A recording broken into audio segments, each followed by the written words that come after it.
So in this video, we're going to learn how to sort a list using Java 8 Lambda expression. So we have an employee class here with name and age, and we have a method to get the list of all the employees here. And also we have declared a toString method to print the employee. So we'll just get started with basic. We'll just get a list of employees here. Employee, yeah.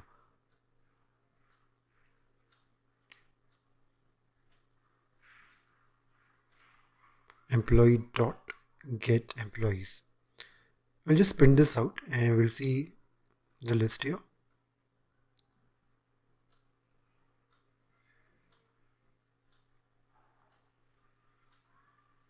So this is a list we're getting here, starting from Harish, age 30. This is not sorted. So we'll just sort it without lambdas conventionally before Java 8. So before Java 8, sorting would involve creating an anonymous inner class for the comparator. So that is what we're going to do it right now. So we're going to create an anonymous inner class for the comparator. So within the comparator, we are going to compare it this one using a get name. So we are going to use o1.getName.compare to o2.getName.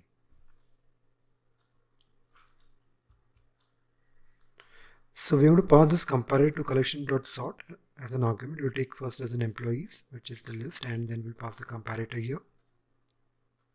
Just import this one.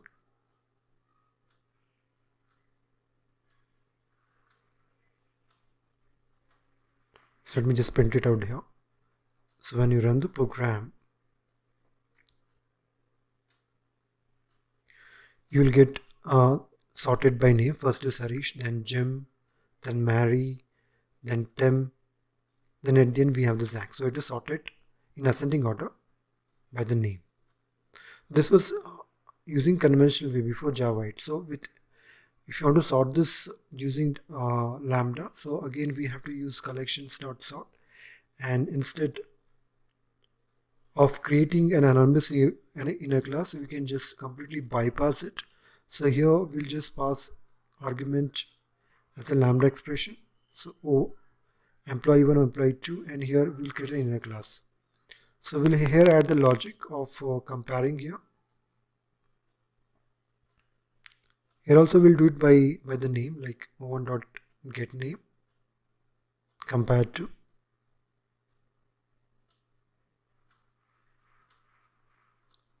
o2.getName. So the output here would be just similar, but we have used Lambda expressions here. We have not used the comparator. Let me just comment this out so that we can see the output correctly. So we'll just put this within the comment section.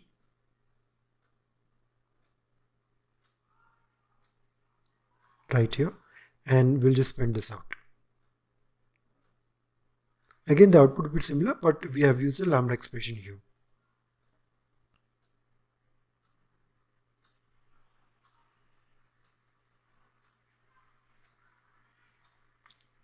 Yeah, the output now is similar.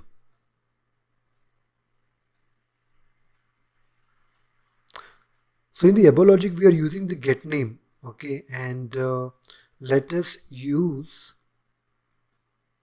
compare this using an age. Okay, this is how we can do it. Here, since it's a number, so we're using minus here. So again, this will going to sort the age in ascending order. So just print this out.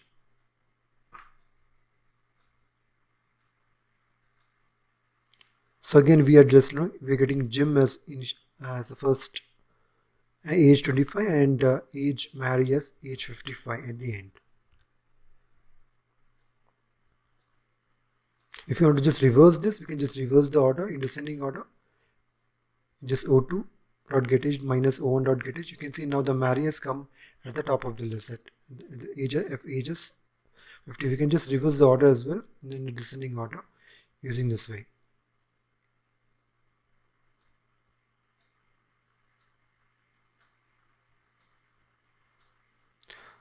So this is how you can use Lambda expression. Now let's say if you want to avoid defining the comparison logic itself, let's say let's say here we are identifying the field which needs to be used for comparison.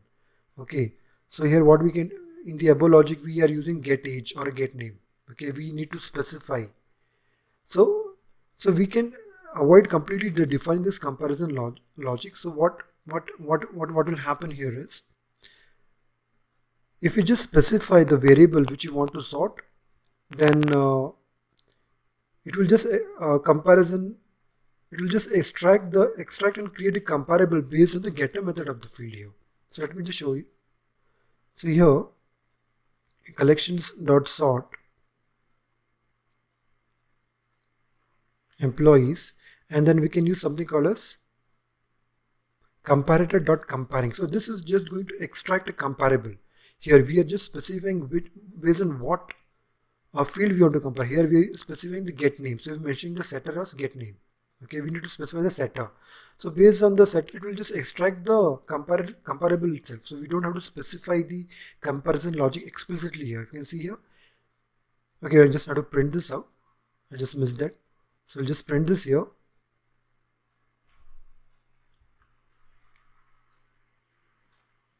So if you see here, we are using the comparison here by the get name. So that's how it is. So we can just use a method reference instead of it.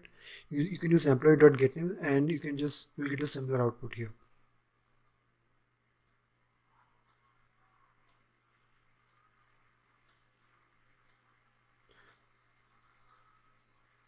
And let's say if we want to reverse the order here, we can use a comparator.reverse order also.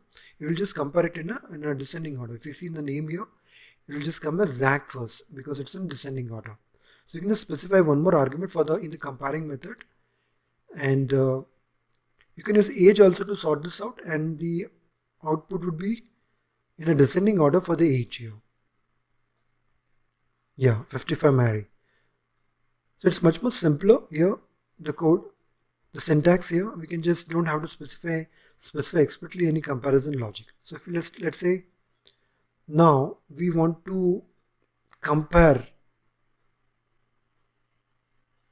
first by the class name and first by the name of the employee and then by the age. We can sort using multiple conditionals. We will again use the comparator.comparing here. We'll just take initially get it by the employee.getName. But before that, I will just show you the output initially, because we have in our list, we have Jim as a name which is repeated, but their age is different. For example, Jim here. Sorry, the Tim. Tim is here is the name is the same, but you can see the age here is a little different. So this will be helpful if we are using multiple conditions. We'll first sort by the name Tim, and we should see the output like first 35 and then 45. So let us do that. So here again, we'll just compare first by the name, employee.getName, and then we have one more method thenComparing here, and there we will just sort by the age here. So what will happen is if we have employees which are having the same name, then it will just again sort by the age here. Just see the output now. Yeah, you can see here that Tim here initially first came as 35 and then it is 45. So it is sorted first Tim here, and then we have 45 as an age. This way.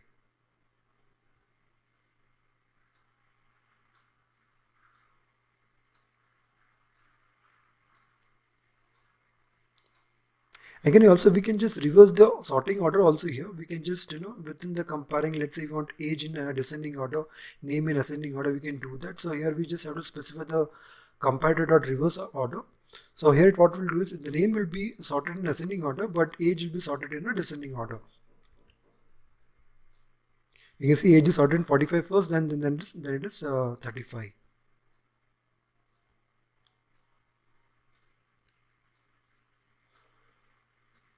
So let us move to the next topic here. So let's say in our records, we have null values. Let's say let us add a null record here in an employee. So what will happen is when we try to sort it, it will give a null pointer exception. So we'll just try to sort this out here. So we just try to print an employee now.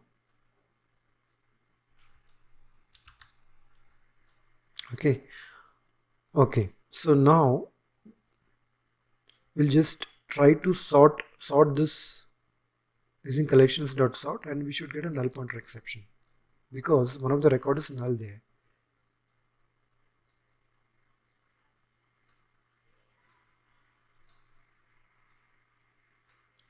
So there you have it. We have a null pointer exception. So to avoid it, what we can do is you can handle the null values in the comparator itself. Okay. So we can just push the null values at the start of the comparator. So what we can do here is we can wrap this within Comparator.nullFirst. So what will happen is if you have any null values, it will go at the start of the list. So if you do a Comparator.nullFirst, and it will just push all the null values at the start of the start. You just take this inside the comparator null first, and if you run this program here, it has a null record, and let us just run this out.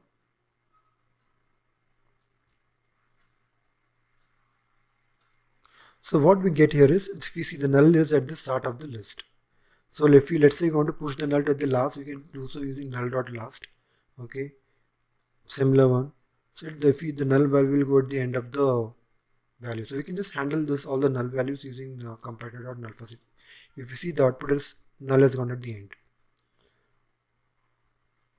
So that's how we can use null first. Let's just comment this out and go for. So using streams also, we can just part the comparator which you have learned earlier, like employee.stream here, and then we can just sort this, and you can just specify the comparator as we were specifying earlier. So let us specify a comparator here.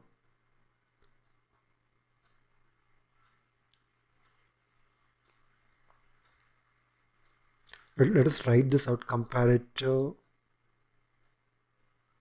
dot comparing. Then let us take a simple one like get employee, get name, and it is going to sort it in ascending order, and let us take it in a separate list. Okay, let us collect it in a list here. So we have a list here, list of employee.